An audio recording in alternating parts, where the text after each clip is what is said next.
আসসালামু আলাইকুম এভরিওয়ান, সবাই কেমন আছেন? এই যে দেখেন, আমরা এখন এসে গেছি কমাল মজুমদারের প্রজেক্টে। এই যে দেখেন, শুধু বেল আর বেল, বেল গাছের অভাব নাই। আমরা এখন ঢুকে গেছি বেল বাগানে। এটা হচ্ছে অনেক বেল হয়ে আছে, আমরা অনেক বেল পেরেও নিয়েছি, সেগুলো দেখাবো। যাই হোক, এটা পুরাটাই বেলের বাগান। খুবই সুন্দর একটা প্রজেক্ট, খুবই ভালো লাগছে ঘুরতে এসে। আপনারাও চলে আসবেন এখানে। খুবই সুন্দর সুন্দর গাছ, সব গাছেই বেল আছে।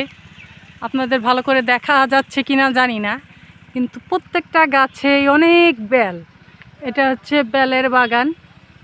কার কার এরকম বেলের বাগানে ঘুরতে ভালো লাগে অবশ্যই কমেন্টে জানাবেন। ভালো থাকবেন। সম্পূর্ণটাই বেলের বাগান। এই যে দেখেন, চারিদিক ঘুরে দেখলে শুধু বেল আর বেল। যাই হোক, সবাই আমাদের জন্য দোয়া করবেন, ভালো থাকবেন। ভিডিওটা ভালো লাগলে লাইক কমেন্ট শেয়ার দিয়ে পাশে থাকবেন। আপনাদের মাঝে আরও নতুন নতুন ভিডিও নিয়ে আসবো। আসসালামু আলাইকুম।